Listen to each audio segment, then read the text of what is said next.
అందరికీ నమస్కారం. Welcome to prime 9 insider. నేను రాజు.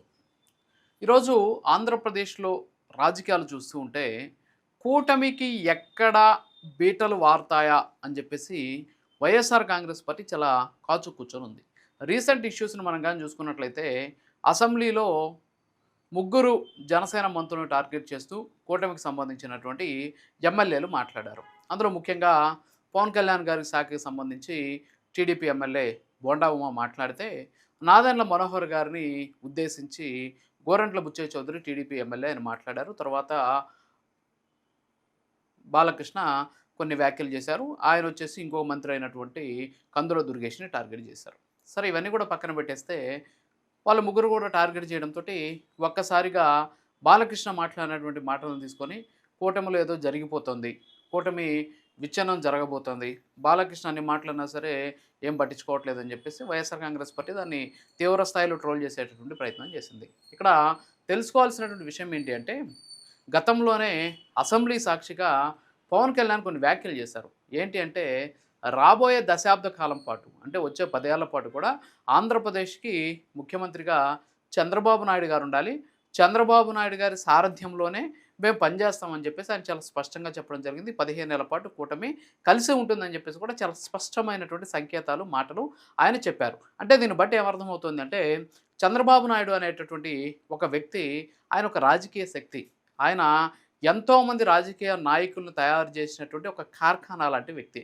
కార్ఖానా అంటే ఫ్యాక్టరీ. మరి అలాంటి వ్యక్తి ఈ రాష్ట్రానికి ప్రస్తుత పరిస్థితుల్లో చాలా అవసరం. ఎందుకంటే గడిచిన 5 ఏళ్లలో ఆంధ్రప్రదేశ్ రాష్ట్రంలో పరిస్థితులు ఏ విధంగా మారిపోయాయనేది అందరూ కూడా చూశారు. అభివృద్ధి విషయంలో ఆంధ్రప్రదేశ్ స్థానం ఏ పార్టీకి దిగజారిపోయిందనేది కూడా అందరూ చూశారు. ఇలాంటి సందర్భంలో అనుభవం ఉన్నటువంటి వ్యక్తి, రాజకీయ చాణక్యత కలిగినటువంటి వ్యక్తి, అంతేకాకుండా కేంద్రంతోటి మంచి సత్సంబంధాలతో రాష్ట్రాన్ని అభివృద్ధి చేయగలిగినటువంటి దార్శనికత ఉన్నటువంటి వ్యక్తి ఈరోజు ఆంధ్రప్రదేశ్‌కి ముఖ్యమంత్రిగా కావాలి.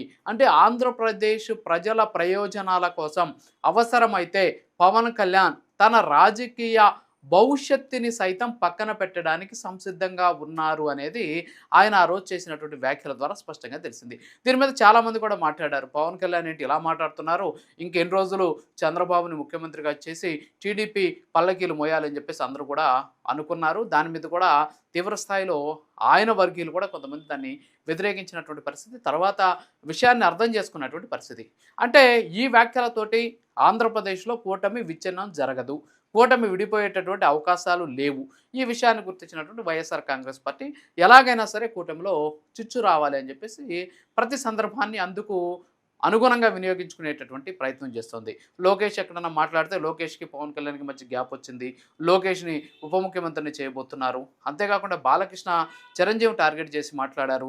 బాలకృష్ణ కందుల దుర్గేష్‌ని టార్గెట్ చేసి మాట్లాడారు. ఇవన్నీ కూడా చెప్పినటువంటి పరిస్థితి. సో ఇలాంటి సందర్భంలో పవన్ కళ్యాణ్ ఈరోజు ఆయన రాజకీయ ప్రయోజనాల కన్నా, ఆయన పార్టీ రాజకీయ ప్రయోజనాల కన్నా ఆంధ్రప్రదేశ్ రాష్ట్ర ప్రజల ప్రయోజనాలను ఆయన చాలా దగ్గరగా చూస్తున్నారు. ఆ ప్రయోజనాల కోసం ఆయన పాటుపడుతున్నారు.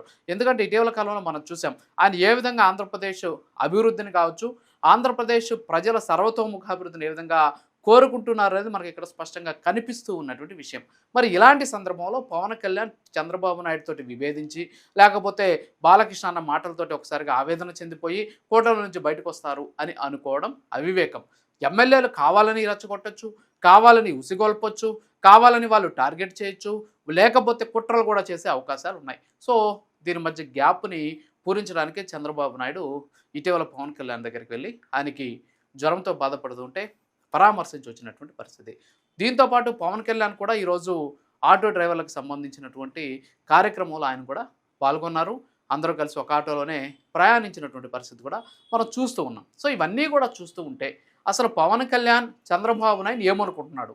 ఎందుకని చంద్రబాబు నాయుడు 10 ఏళ్ల పాటు ఆయనే ముఖ్యమంత్రిగా ఉండాలని కోరుకున్నాడు అంటే, ఈరోజు ఆంధ్రప్రదేశ్ కావచ్చు, తెలంగాణ కావచ్చు, ఒక సో కాల్డ్ లేదా అందరికీ తెలిసినటువంటి, లేదా అభివృద్ధి చెందినటువంటి, లేదా రాజకీయంగా సక్సెస్ సాధించినటువంటి వ్యక్తులు ఎవరైతే ఉన్నారంటే వీళ్ళందరూ కూడా చంద్రబాబు నాయుడు శిష్యులే.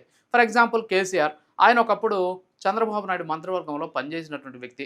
చంద్రబాబు నాయుడు దగ్గర రాజకీయ ఓనమాలు నేర్చుకున్నాడని చెప్పేసి కూడా అందరూ చెబుతూ ఉంటారు. అందులో వాస్తవం ఎంతో నాకైతే తెలీదు. సరే ఇది పక్కన పెడితే ఈరోజు తెలంగాణ ముఖ్యమంత్రిగా ఉన్నటువంటి రేవంత్ రెడ్డి. సో, ఆయన కూడా చంద్రబాబు నాయుడు దగ్గర శిష్యుడిగానే పనిచేశాడు. ఆయన ఆ విషయాన్ని బాహాటంగా చెప్పుకుంటూ ఉంటారు. ఇకపోతే ఆంధ్రప్రదేశ్‌లో చాలామంది ఈవెన్ దో ఈరోజు చంద్రబాబు నాయుడు మీద సందర్భం వచ్చినప్పుడల్లా సరే నోరేసుకొని పడిపోయే రోజా కావచ్చు, కొడాలి నాని కావచ్చు, ఇతర సో కాల్డ్ నాయకులంతా కూడా చంద్రబాబు నాయుడు దగ్గర రాజకీయ ఓనమాలు నేర్చుకున్నటువంటి వాళ్ళే. వీళ్ళే కాదు, తెలంగాణలో కూడా చాలామంది చంద్రబాబు నాయుడు దగ్గర రాజకీయ ఓనమాలు నేర్చుకున్నారు. సో, వాళ్ళంతా కూడా రాజకీయంగా సక్సెస్ సాధించి ముందుకు వెళ్తున్నారు కొంతమంది. అయితే ఈ సందర్భంలోనే అంతటి పరిణతి చెందినటువంటి రాజకీయ నాయకుడైనటువంటి చంద్రబాబు నాయుడు ఆంధ్రప్రదేశ్‌కి ముఖ్యమంత్రిగా ఉండాలి. వీటన్నీ కూడా పక్కన పెట్టేస్తే కూటమి మొదటి లక్ష్యం జగన్మోహన్ రెడ్డి ఆంధ్రప్రదేశ్ రాష్ట్ర రాజకీయాల్లో ఉండకూడదు. రాష్ట్ర రాజకీయాలు ఉండకూడదు అంటే గెలవకూడదు అనేటటువంటి ఒకే ఒక కాన్సెప్ట్ తోటి వాళ్ళు ముందుకెళ్తున్నారు. ఒక్కసారి అవకాశం ఇచ్చిన దానికి ఆంధ్రప్రదేశ్ రాష్ట్రం అధోగతి పాలైంది అని చెప్పేసి కూటమిలో ఉన్నటువంటి చంద్రబాబు నాయుడు కావచ్చు, అంతేకాకుండా పవన్ కళ్యాణ్ కావచ్చు, నారా లోకేష్ వీళ్ళ ఆలోచన. మరి ఈ నేపథ్యంలోనే ఆయన ఆంధ్రప్రదేశ్ అధికారంలోకి రాకూడదు అంటే ఖచ్చితంగా కలిసి ఉండాల్సిందే. సో, ఇక్కడ స్వప్రయోజనాల కన్నా రాష్ట్ర ప్రయోజనాలు ఇంపార్టెంట్. వాళ్ళు పెట్టుకున్నటువంటి లక్ష్యం ముఖ్యం కాబట్టి ఆ దిశగా వాళ్ళు ప్రయత్నాలు చేస్తున్నారు. ఒకవేళ రేపు 2 టర్మ్‌లో కూడా వైఎస్ఆర్ కాంగ్రెస్ పార్టీ గెలవకపోతే అప్పుడు జనసేన, తెలుగుదేశం పార్టీ మధ్య తర్వాత పోరుండేటటువంటి అవకాశాలున్నాయి. సో, ఈ దిశగా ఒక సుస్థిర రాజకీయమే లక్ష్యంగా వీళ్ళు బాటలు వేసుకుంటూ వెళ్తూ ఉన్నారు. కానీ ఇక్కడ ఏమవుతుంది అంటే పవన్ కళ్యాణ్‌కి అలాగే చంద్రబాబు నాయుడు మధ్యకి గ్యాప్ వచ్చేయాలి, వాళ్ళిద్దరూ కూడా విడిపోవాలి అనేటటువంటి దృక్పథంతోటి కొంతమంది ప్రయత్నాలు చేస్తున్నారు. అనవసరమైనటువంటి వ్యాఖ్యలు చేస్తున్నారు. అసెంబ్లీ సాక్షిగా ఇష్టానుసారం మాట్లాడుతున్నారు. జనసేన టార్గెట్ చేసుకొని మాట్లాడుతున్నారు. చివరికి పవన్ కళ్యాణ్ ఎంత త్యాగం చేస్తున్నాడంటే పాపం కింది స్థాయిలో ఉన్నటువంటి కార్యకర్తలు, నాయకులకి పదవుల విషయంలో అన్యాయం జరుగుతున్నా సరే వాళ్ళని అడగట్లేదు. వాళ్ళకి చెప్తున్నాడు. ఎందుకంటే మా కార్యకర్తలు, నాయకులు కష్టపడ్డారు, వాళ్ళకి అవకాశం కల్పించండి అని కోరుతున్నాడు. కారణం ఏంటి అంటే చాలా జాగ్రత్తగా అడుగులు వేస్తున్నారు. కూటమి విడిపోకూడదు. మొదటి లక్ష్యం ఏంటి? కూటమి కలిసి ఉండాలి. సో, కూటమి కలిసి ఉండాలి అనేటటువంటి లక్ష్యం ఉంది. ఇవన్నీ కూడా చిన్నగా కనిపిస్తున్నాయి. అందుకోసమే ఇటీవల ఆయన సేనతో సేన అనే కార్యక్రమం పెట్టుకొని అందరికీ కూడా సర్ది చెప్పేటటువంటి ప్రయత్నం చేశారు. పదవులు కావచ్చు, అంతేకాకుండా పార్టీకి సంబంధించి అధికారం కావచ్చు, ఇవన్నీ కూడా చాలా స్పష్టంగా వాళ్ళకి ఆయన ఒక రకంగా చెప్పాలంటే చెప్పుకున్నారనమాట.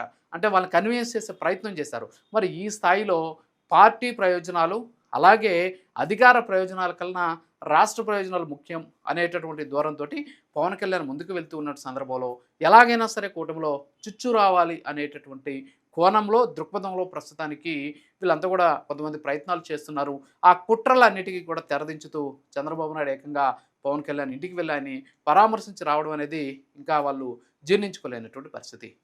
ఇది ఇవాల్టి ఇన్సైడర్. మరో ఇన్సైడర్‌లో మళ్ళీ కలుద్దాం. నమస్కారం.